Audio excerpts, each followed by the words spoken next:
episode 5 of the remake of Fist of the North Star. What did we think about it?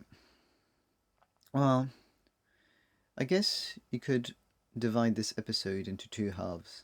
In the first half, Kenshiro fights against Shin, and in the second half, it's the rest, as in what happened, why, what about Yuria, and let's say the end, I guess, of the first part of the anime. Now, let's first talk about the first half. I think it was too long, wasn't it? Well, because here's the thing. So, of course, I compare to the classic series, and it was much quicker. You know, basically, let's say the end of episode 3, half of episode 4 maybe, but since the end of episode 3, basically it's Kenshiro against Shin. Even if during the whole thing they're not fighting, it's basically that. Basically, it's episode 22 of the last episode of part 1 in the classic series. Well, we already said that this came too quickly. But now it's taken too long. So it's like, it's only 5 episodes. It's not much.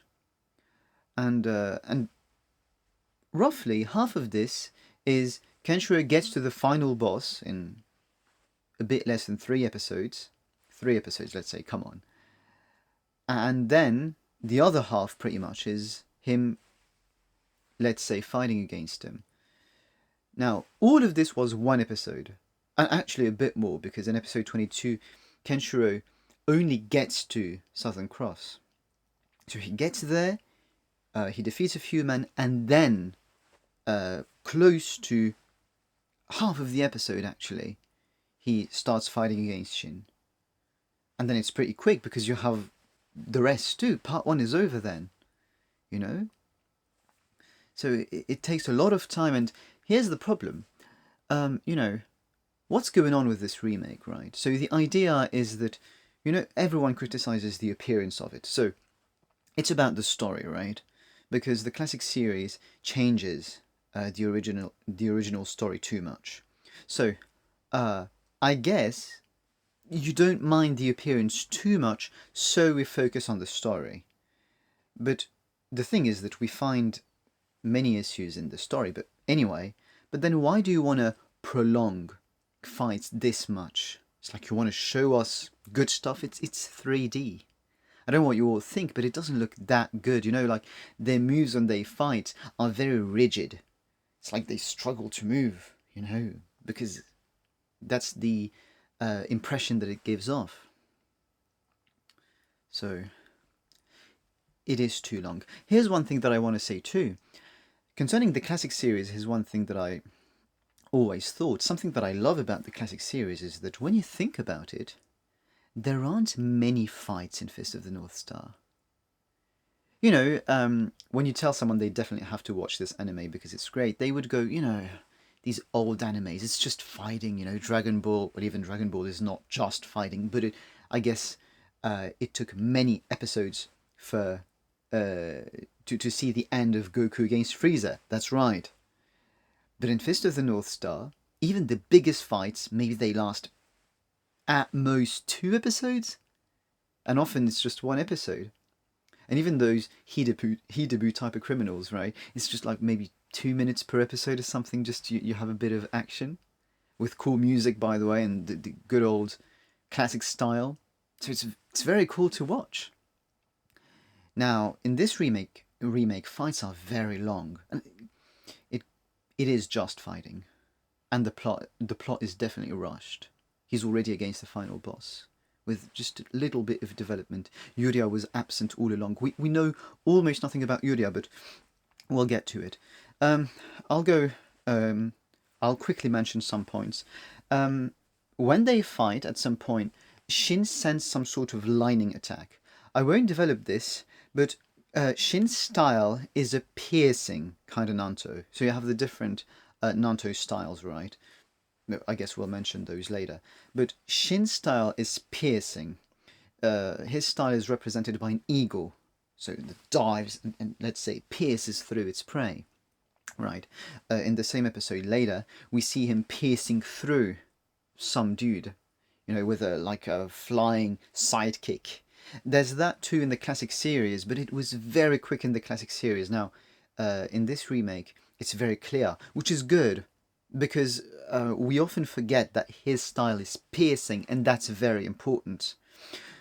Let's say it now, because I didn't say this in the classic series, but I may mention it later.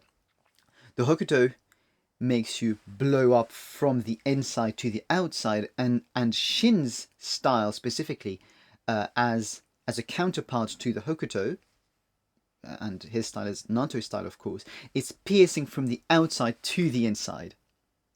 So it's kind of like the Hokuto that tries to get, the Nanto, sorry, that tries to get to the Hokuto. That's pretty cool.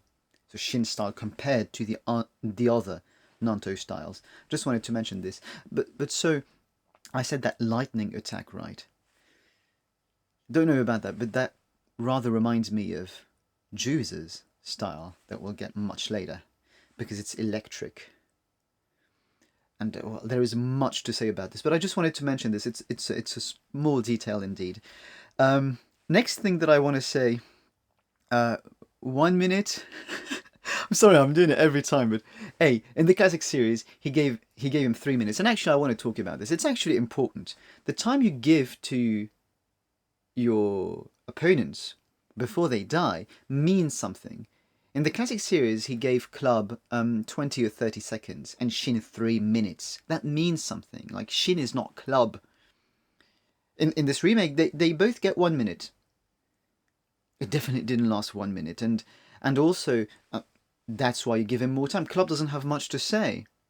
Give him enough time to fear death and regret everything he's done. But Shin, it's like he was Kenshiro's friend. That means that Kenshiro is, let's say, sad for this outcome, and then he has to hear what he has to say. So I think these things mean things. Then I mentioned Shin's flying kick. The one positive thing in this episode, Yuria, we don't see her much, so hard to talk about her, but she seems quite mean, right? As in, she's looking like this to Shin, and she pretty much says that she despises him, and that is good.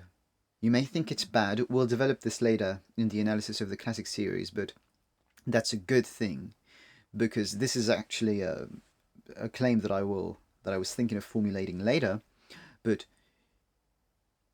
let's say it's some sort of hot take, like it's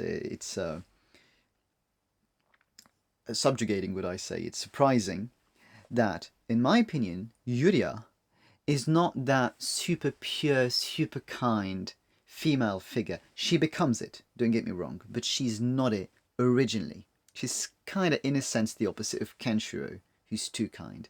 Yuria is kind of mean in the beginning. When Shin comes to capture her, Shin says that he was always in love with her, and what does Yuria say? She says, "What? Even thinking about it makes me want to die."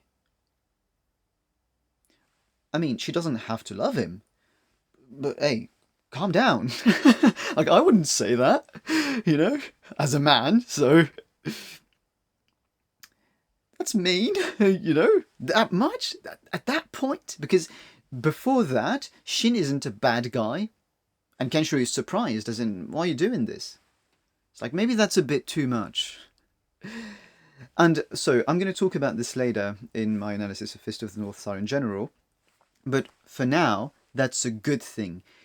No, in this remake, you see better that Yuria is actually mean.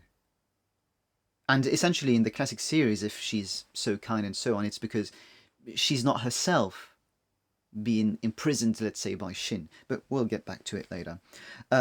Also, Shin says something responding to that, let's say, which is also very good. Shin says that he refuses to live like Kenshiro because Yuria wants Kenshiro because Kenshiro is gentle and kind, and Shin refuses to live like him.